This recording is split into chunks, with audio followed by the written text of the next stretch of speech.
गुजरात के राज्यपाल श्री आचार्य देवव्रत जी,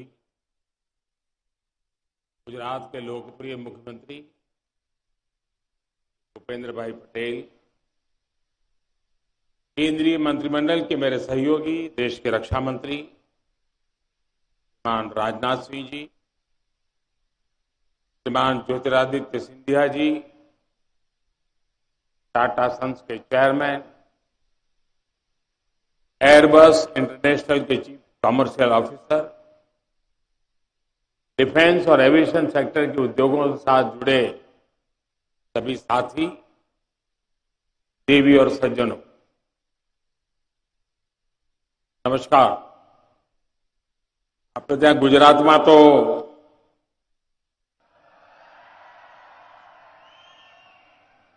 દિવાળી દેવ દિવાળી સુધી ચાલે અને દિવાળીના આ પર્વ દરમિયાન વડોદરાને, ગુજરાતને, દેશને એક અનમોલ ભેટ મળી છે। गुजरात માટે તો નવું વર્ષ છે। હું પણ નવા વર્ષમાં આજે પહેલી વાર ગુજરાત આવ્યો છું। આપ સૌને નવા વર્ષની ખૂબ ખૂબ શુભેચ્છાઓ।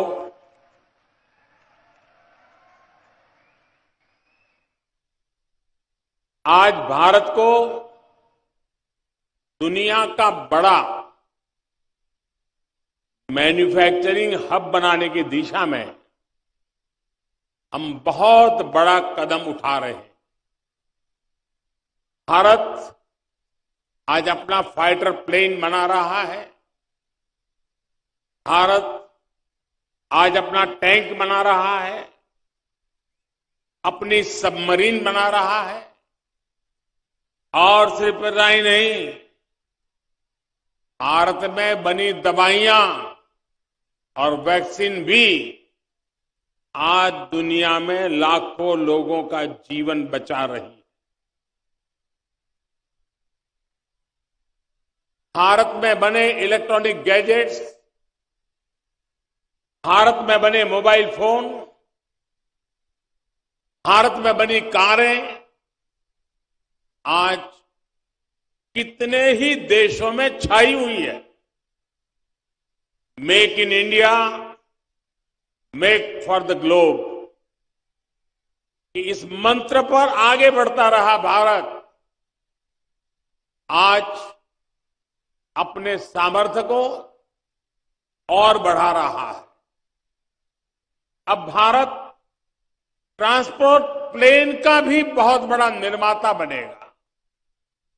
आज भारत में इसकी शुरुआत हो रही है और मैं वो दिन देख रहा हूं जब दुनिया के बड़े पैसेंजर प्लेन्स भी भारत में ही बनेंगे और उन पर लिखा होगा मेक इन इंडिया। साथियों, आज वडोदरा में जिस फैसिलिटी का शिलान्यास हुआ है वो देश के डिफेंस और एरोस्पेस सेक्टर को ट्रांसफॉर्म करने की ताकत रखता है। ये पहली बार है कि भारत के डिफेंस एरोस्पेस सेक्टर में इतना बड़ा निवेश हो रहा है। यहां बनने वाले ट्रांसपोर्ट एयरक्राफ्ट हमारी सेना को तो ताकत देंगे ही, इससे एयरक्राफ्ट मैन्युफैक्चरिंग के लिए एक नए इकोसिस्टम का भी विकास होगा। शिक्षा और संस्कृति के केंद्र के रूप में प्रतिष्ठित हमारा वडोदरा अब एविएशन सेक्टर के हब के रूप में नई पहचान लेकर के दुनिया के सामने सर ऊंचा करेगा। वैसे तो भारत पहले से ही काफी देशों में विमान के छोटे मोटे पुर्जे पार्ट्स निर्यात करता रहा है, लेकिन अब देश में पहली बार मिलिट्री ट्रांसपोर्ट एयरक्राफ्ट बनने वाला है। मैं इसके लिए टाटा ग्रुप को और एयरबस डिफेंस कंपनी को बहुत बहुत शुभकामनाएं देता हूं। मुझे बताया गया है कि इस प्रोजेक्ट से भारत की 100 से ज्यादा एमएसएमईज भी जुड़ेगी।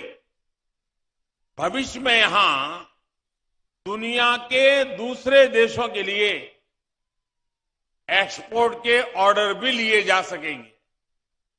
यानी make in India, make for the globe का संकल्प भी इस धरती से और मजबूत होने वाला है।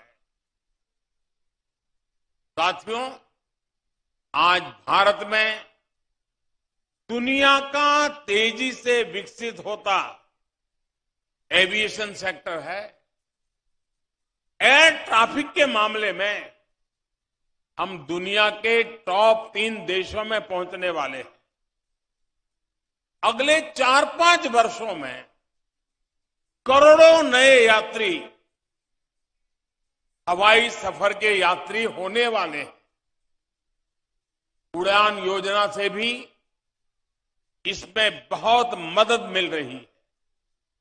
अनुमान है कि आने वाले 10-15 वर्षों में भारत को करीब करीब 2000 से ज्यादा पैसेंजर और कार्गो एयरक्राफ्ट की जरूरत होगी। अकेले भारत को 2000 एयरक्राफ्ट की जरूरत होना यानी यही बताता है कि विकास कितना तेजी से होने वाला है। इस बड़ी डिमांड को पूरा करने के लिए भारत अभी से तैयारी कर रहा है। आज का ये आयोजन भी उसी दिशा में एक महत्वपूर्ण कदम है। साथियों, आज के इस आयोजन में विश्व के लिए भी एक संदेश है। आज भारत दुनिया के गोल्डन अपॉर्चुनिटी के लेकर के आया है।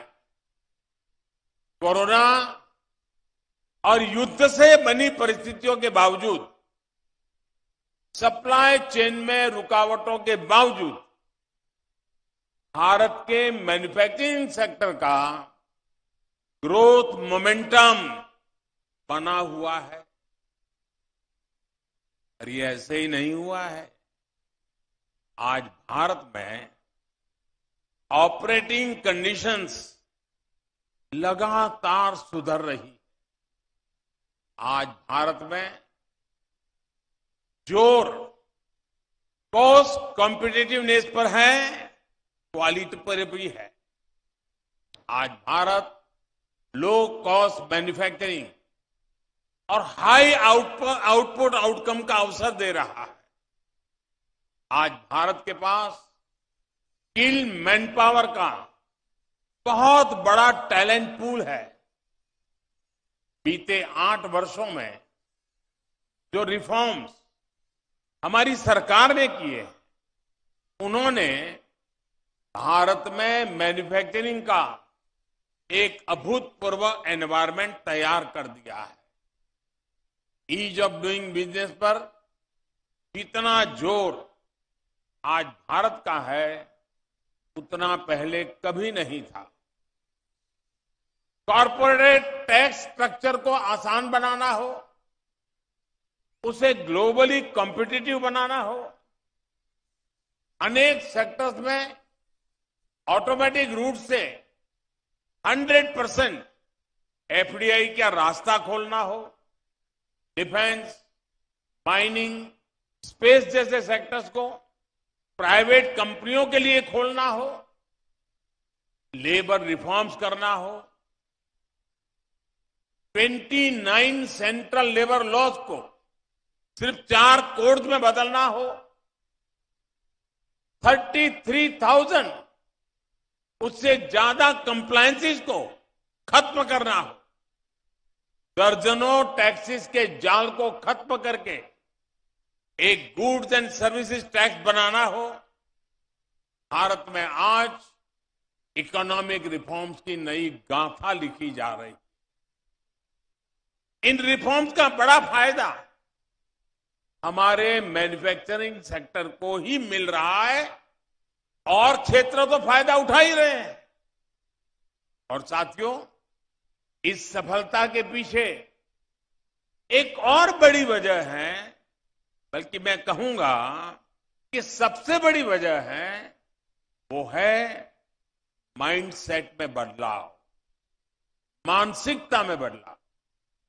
हमारे यहां लंबे समय से सरकारें इसी माइंडसेट से चली कि सब कुछ सरकार ही जानती है, सब कुछ सरकार को ही करना चाहिए। इस माइंडसेट ने देश के टैलेंट को दबा दिया, भारत के प्राइवेट सेक्टर का सामर्थ्य बढ़ने नहीं दिया। सबका प्रयास की भावना को लेकर आगे बढ़ रहे देश ने अब पब्लिक और प्राइवेट सेक्टर दोनों को समान भावना से देखना शुरू किया। साथियों, पहले की सरकारों में माइंडसेट ऐसा भी था कि समस्याओं को टाल दिया जाए, कुछ सब्सिडी देकर मैन्युफैक्चरिंग सेक्टर को जिंदा रखा जाए। इस सोच ने भी भारत के मैन्युफैक्चरिंग सेक्टर का बहुत नुकसान किया है। इस वजह से पहले न ही कोई ठोस नीति बनाई गई और साथ ही logistics, electricity supply, water supply, ऐसी जरूरतों को नजरअंदाज कर दिया गया। इसका परिणाम क्या हुआ? मेरे देश की युवा पीढ़ी इसको भली भांति जान सकती।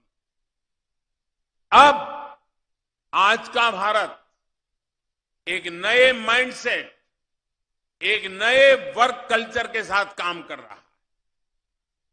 हमने काम चलाओ फैसलों का तरीका छोड़ा है और विकास के लिए, निवेशकों के लिए कई तरह के इंसेंटिव लेकर आए हैं। हमने production link incentive scheme launch की, जिससे बदलाव दिखने लगा। आज हमारी पॉलिसी स्टेबल है, प्रिडिक्टेबल है और फ्यूचरिस्टिक है। हम पीएम गति शक्ति नेशनल मास्टर प्लान और नेशनल लॉजिस्टिक पॉलिसीज के जरिए देश की लॉजिस्टिक व्यवस्था में सुधार ला रहे हैं। साथियों, पहले एक माइंडसेट ये भी था कि भारत मैन्युफैक्चरिंग में बेहतर नहीं कर सकता, इसलिए उसे सिर्फ सर्विस सेक्टर पर ध्यान देना चाहिए। आज हम सर्विस सेक्टर भी संभाल रहे हैं और मैन्युफैक्चरिंग सेक्टर को भी समृद्ध बना रहे हैं। हम जानते हैं कि आज दुनिया में कोई भी देश सिर्फ सर्विस सेक्टर या सिर्फ मैन्युफैक्चरिंग सेक्टर का विकास करके आगे नहीं बढ़ सकता। हमें विकास के होलिस्टिक अप्रोच को अपनाना होगा और आज का नया भारत उसी रास्ते पर आत्मविश्वास के साथ चल पड़ा है। पहले की सोच में एक और गलती भी थी। माइंडसेट ये था कि हमारे यहां स्किल मैन पावर की कमी है, देश के स्किल पे भरोसा नहीं था, देश की टैलेंट पर भरोसा नहीं था और इसलिए मैन्युफैक्चरिंग के क्षेत्र पर एक प्रकार से उदासीनता रही, उस पर कम ध्यान दिया गया। लेकिन आज भारत मैन्युफैक्चरिंग में भी सबसे आगे रहने की तैयारी में है।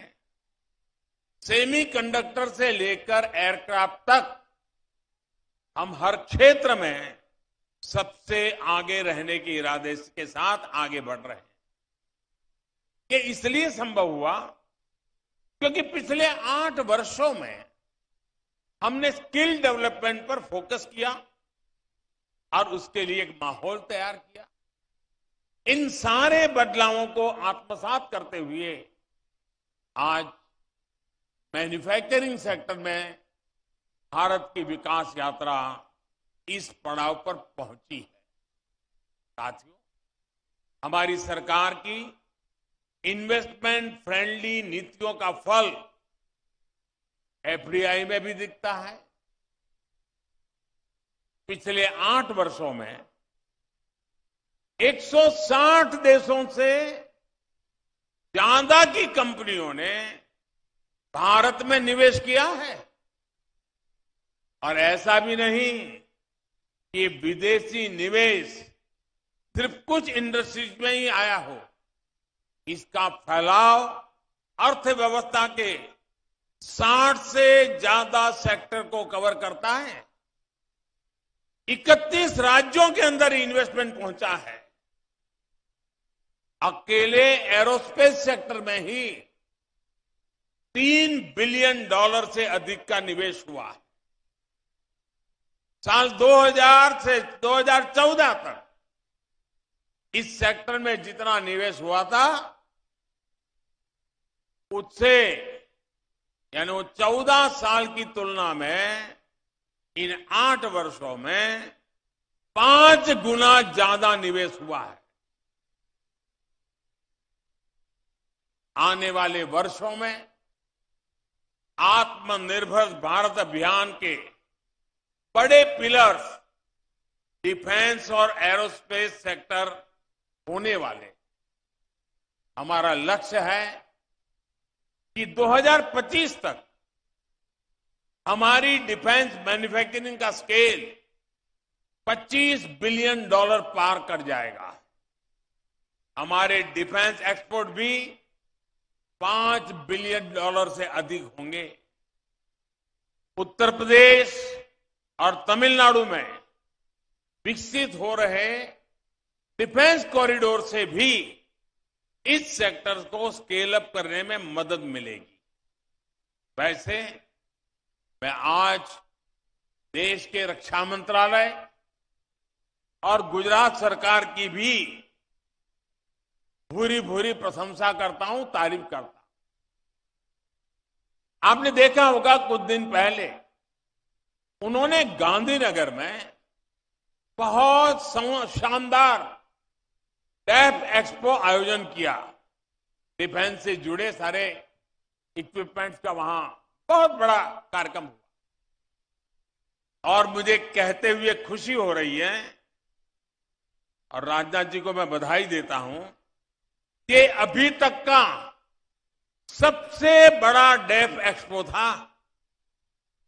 और इसमें सबसे बड़ी खूबी ये थी कि इस डेफ एक्सपो में प्रदर्शित सभी उपकरण और टेक्नोलॉजी सबके सब भारत में बने थे।